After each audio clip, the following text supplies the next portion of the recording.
UP board model paper 2024 विषय जीव विज्ञान, बहुत ही इंपॉर्टेंट मॉडल पेपर है। चलिए एक एक क्वेश्चन को देखते हैं।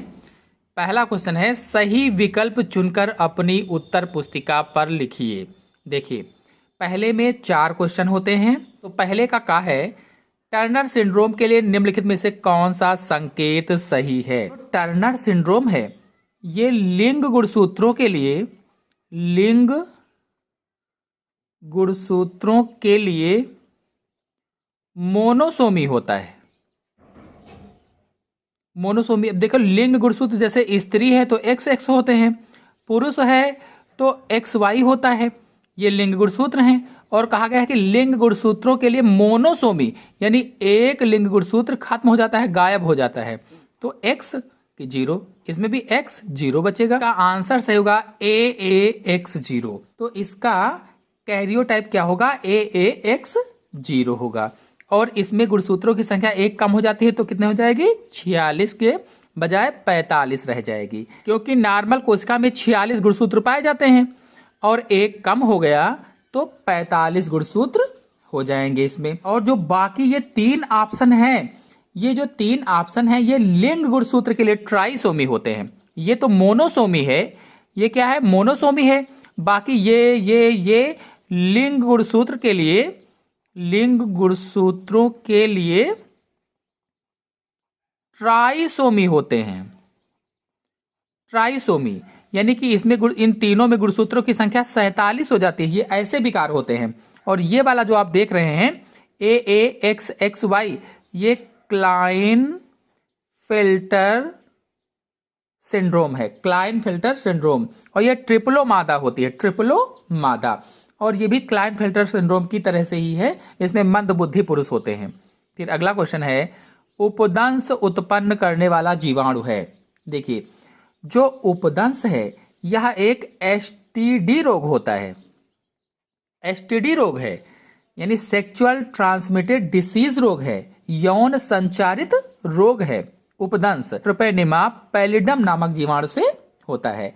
और इसमें होता क्या है, तो पुरुषों के शिश्न यानी पेनिस पर लाल रंग के दाने पड़ जाते हैं। और स्त्रियों में भी यही होता है, स्त्रियों की योनि में भी लाल रंग के दाने पड़ जाते हैं, ये उपदंश में।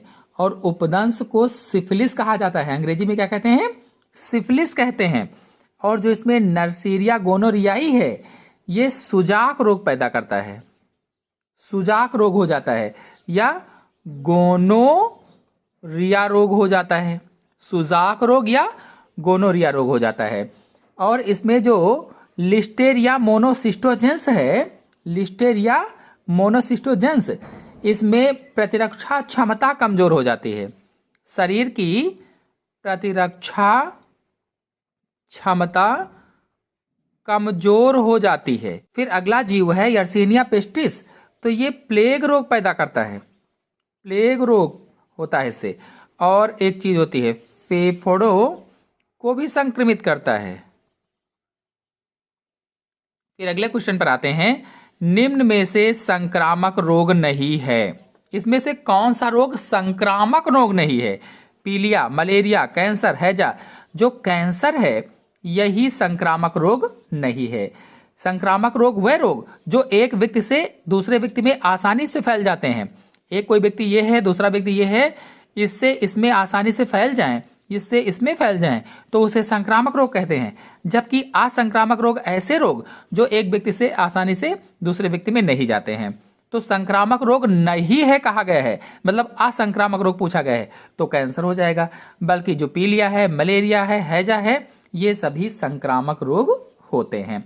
डिटेल से जानने के लिए इन रोगों पर हमारे चैनल में वीडियो अपलोडेड है, सब पर आप जाकर के देख सकते हैं। फिर अगला क्वेश्चन है, मोनोक्लोनल प्रतिरक्षी के लिए हाइब्रिडोमा तकनीक की खोज की थी। हाइब्रिडोमा तकनीक की खोज जॉर्ज कोहलर ने की थी, जॉर्ज कोहलर ने। फिर अगले क्वेश्चन पर आते हैं। फिर देखिए 2 नंबर का पहला क्वेश्चन है, निषेचन के बाद पादप के किस भाग से फल और बीज का विकास होता है। तो जो अंडाशय होता है, अंडाशय से फल का निर्माण होता है। और जो बीज हैं, इसमें जो बीजांड होता है, अंडाशय के अंदर बीजांड ओव्यूल होता है, उससे बीज का निर्माण होता है। तो फल का निर्माण कैसे होगा? अंडाशय से। बीज का निर्माण कैसे होगा? बीजांड से होता है। लिख देंगे, 1 नंबर मिल जाएगा। फिर अगला है, मेंडल द्वारा कराए गए द्विगुण संकरण में F2 पीढ़ी में प्राप्त फिनोटाइप का अनुपात बताइए। देखिए, द्विगुण संकरण यानी कि द्विसंकर संकरण यानी डाई हाइब्रिड क्रॉस।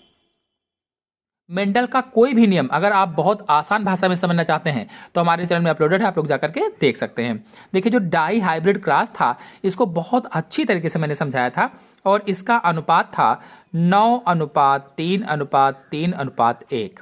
तो ये लिख देंगे। फिर अगला है, भक्षकाणु या फैगोसाइट्स क्या होते हैं? भक्षकाणु या फैगोसाइट्स। देखिए, जो हमारा रुधिर होता है, जो रुधिर है, इसमें 3 प्रकार की कोशिकाएं पाई जाती हैं, आरबीसी, डब्ल्यूबीसी और रुधिर प्लेटलेट्स।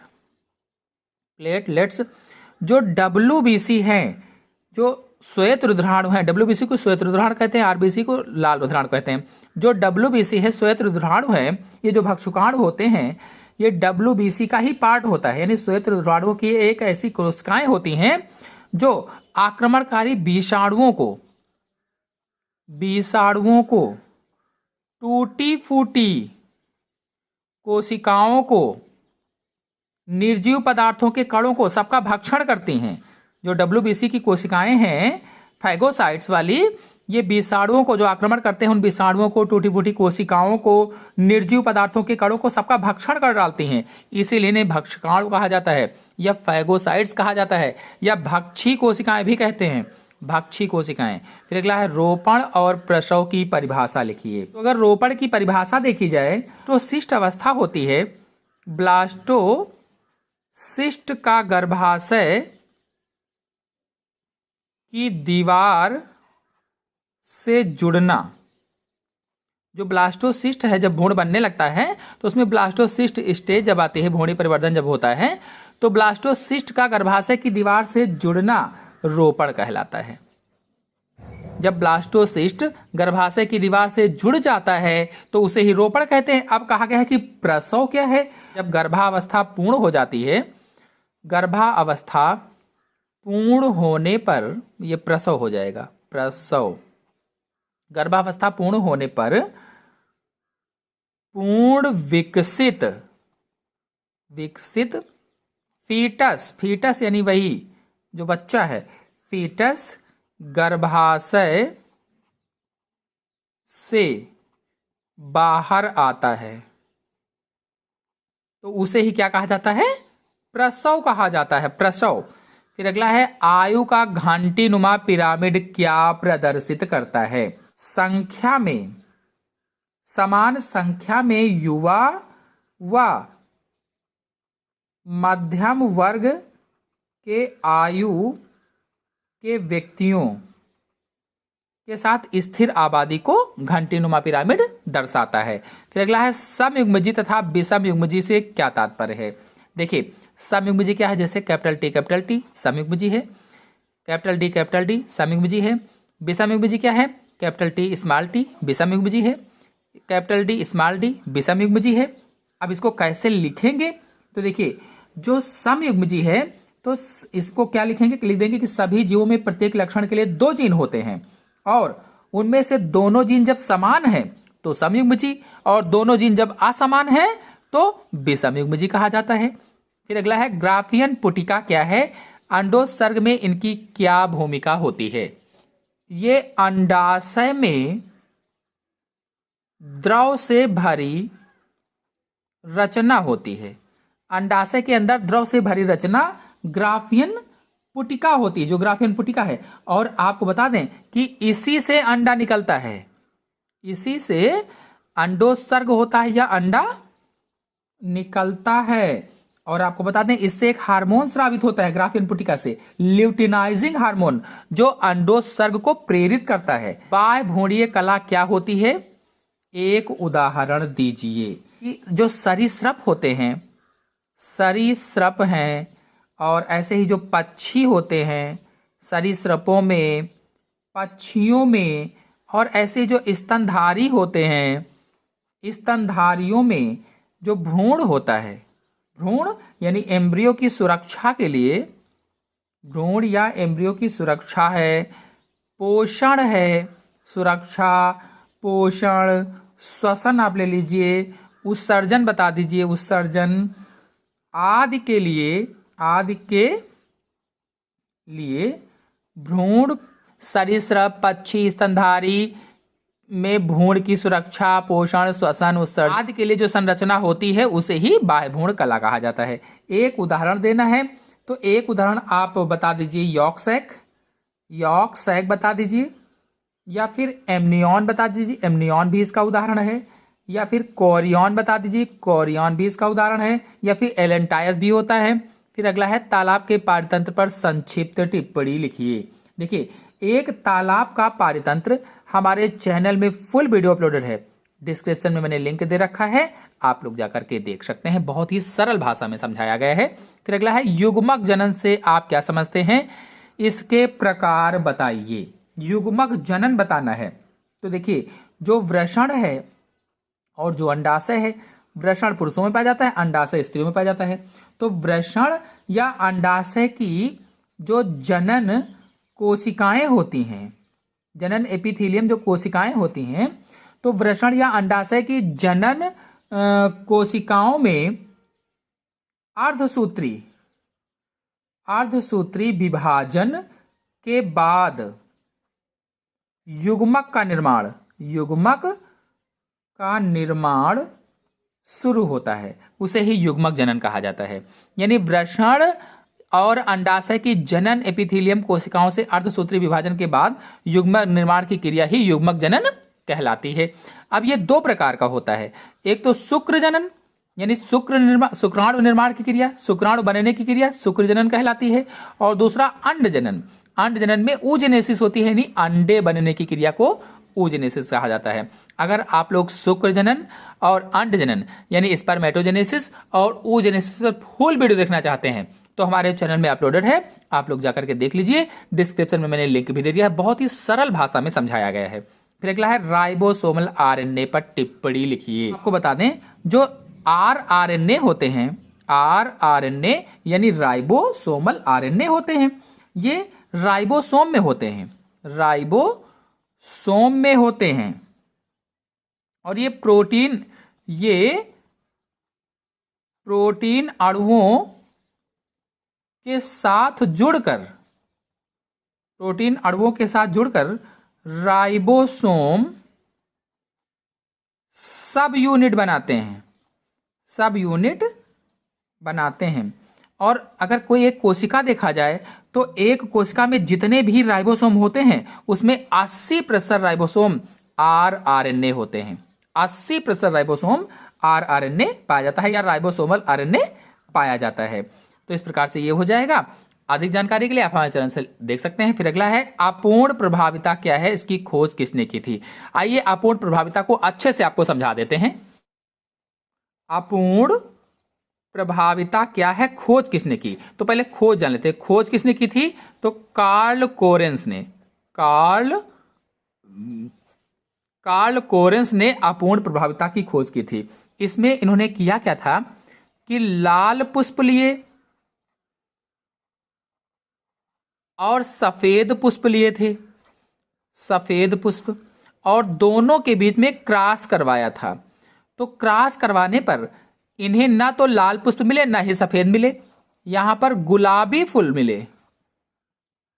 जबकि मेंडल ने बताया था कि कोई एक प्रभावी होता है और प्रभावी ही यहां प्रकट होता है, लेकिन इनको यहां पर ना तो लाल पुष्प मिला ना सफेद मिला, यहां गुलाबी पुष्प मिला F1 पीढ़ी में। और फिर इन्होंने क्या करवाया, स्वपरागण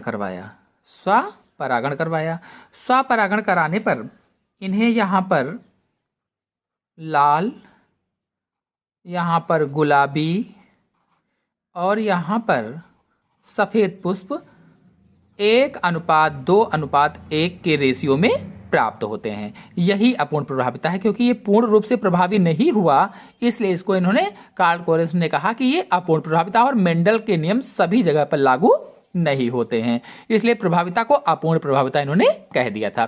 तो इस तरह से बना देंगे और अधिक जानकारी के लिए हमारे चैनल से आप वीडियो अच्छी तरह से देख सकते हैं। ये अगला क्वेश्चन है, जैव प्रौद्योगिकी में प्रयुक्त विभिन्न एंजाइमों का संक्षिप्त वर्णन कीजिए। तो देखिए इसमें पहला एंजाइम तो मुख्य जो एंजाइम था प्रतिबंधन एंडोन्यूक्लिएज एंजाइम था।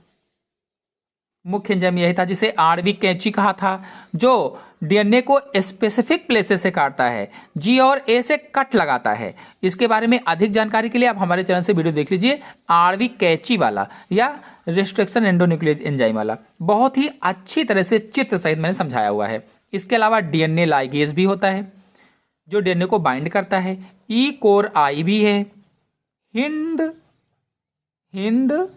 थर्ड भी है। तो ये विभिन्न एंजाइम है और इनके बारे में अधिक जानकारी के लिए हमारे चैनल से वीडियो को देख लीजिए। जीवाश्म क्या है, इससे जैव विकास के प्रमाण किस प्रकार प्राप्त होते हैं। अब देखिए जीवाश्म क्या है कहा गया है, तो जो हमारी पृथ्वी है, पृथ्वी पर किसी समय बहुत पहले यानी कि जीवित रहने वाले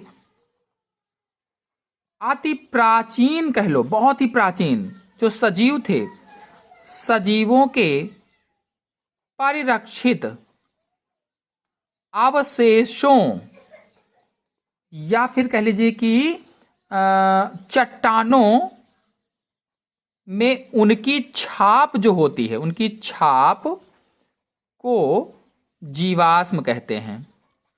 मतलब पृथ्वी पर किसी समय जीवित रहने वाले अति प्राचीन सजीवों के परिरक्षित अवशेष या चट्टानों में उनकी जो छाप होती है उसे ही क्या कहा जाता है, जीवाश्म कहा जाता है। फिर देखो कहा गया है कि इनसे जैव विकास के प्रमाण किस प्रकार प्राप्त होते हैं। तो जो जीवाश्म है चट्टानों से प्राप्त होते हैं।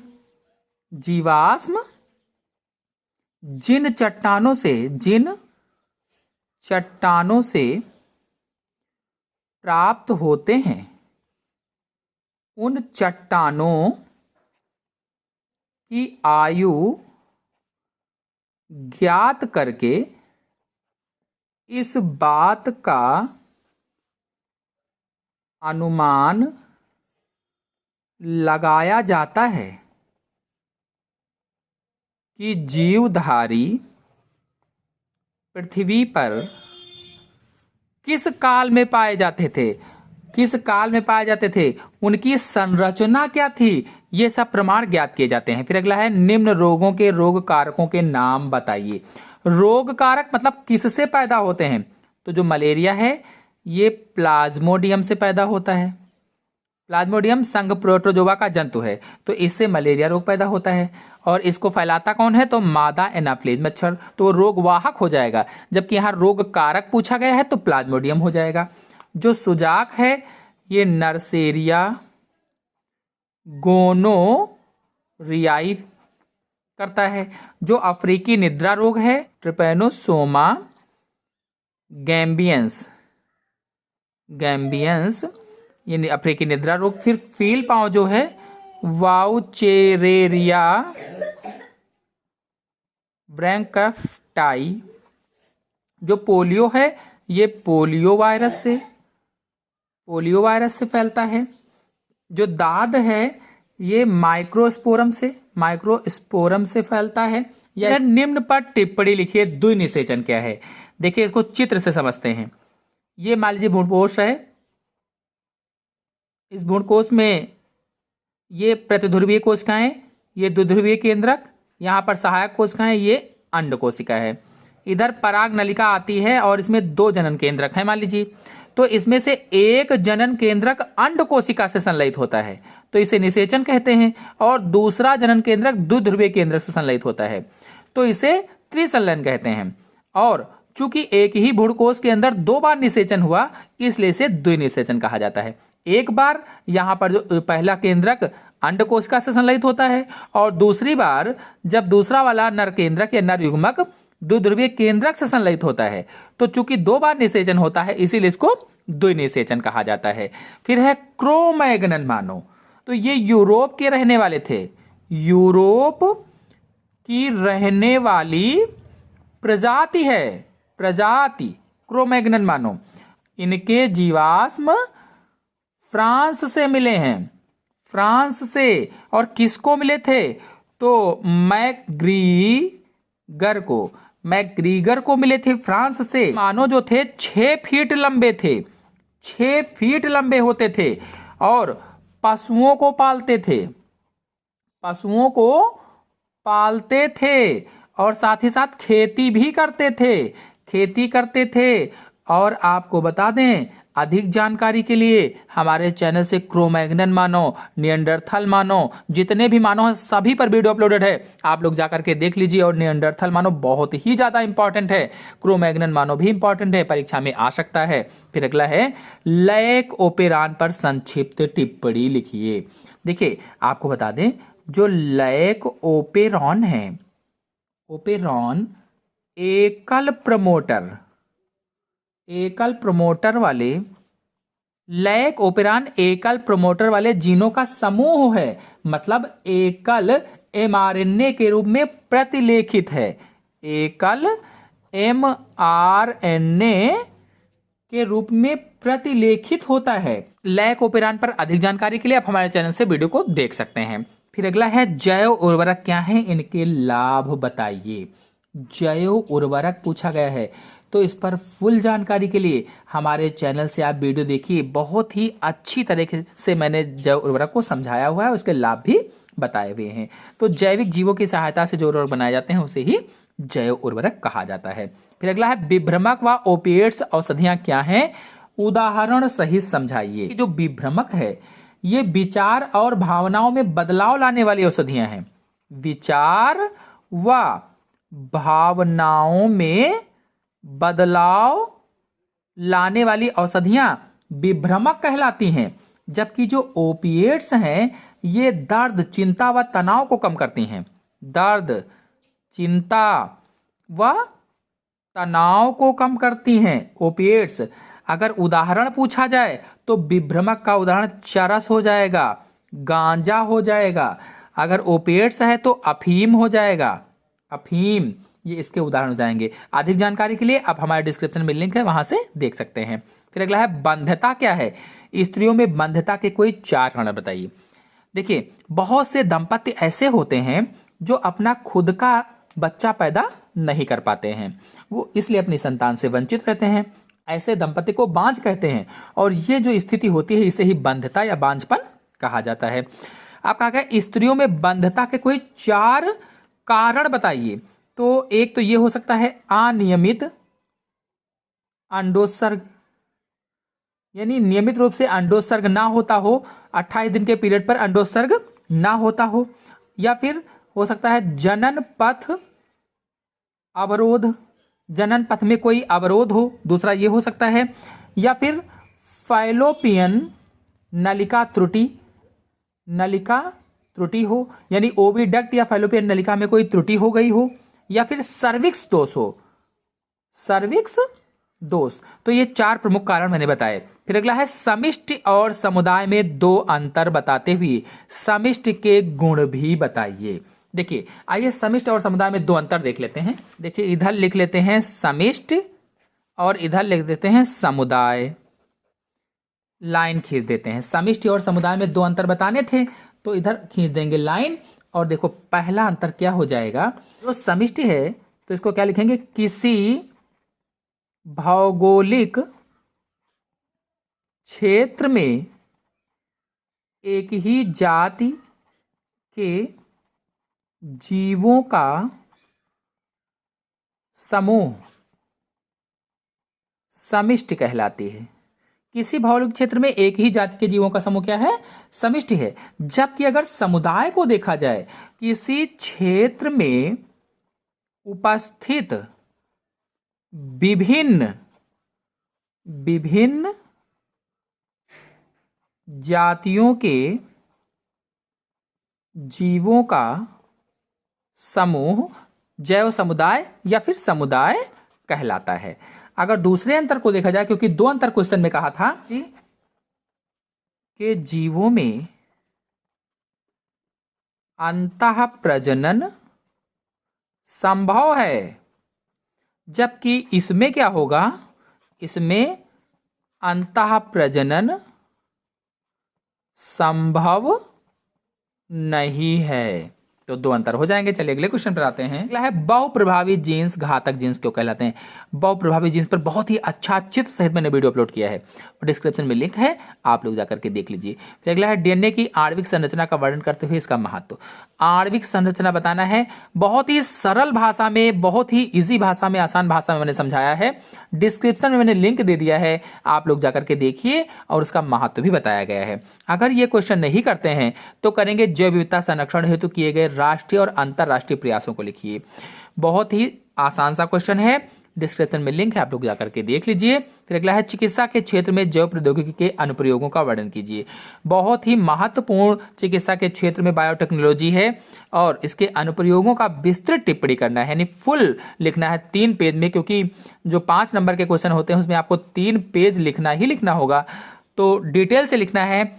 डिस्क्रिप्शन में लिंक है, आप लोग जाकर के देख लीजिए। अगर ये क्वेश्चन नहीं करते तो अथवा लिखा हुआ है। संवाहक क्या है, एक अच्छे संवाहक में क्या गुण होने चाहिए, उदाहरण से समझाइए। 9 नंबर क्वेश्चन है द्विबीजपत्री पादपों में निषेचन और भ्रूणोद्भव की संपूर्ण प्रक्रिया का विस्तार से वर्णन कीजिए। यानी निषेचन कैसे होता है और भ्रूण कैसे बनता है, पूरी प्रक्रिया का वर्णन करना है।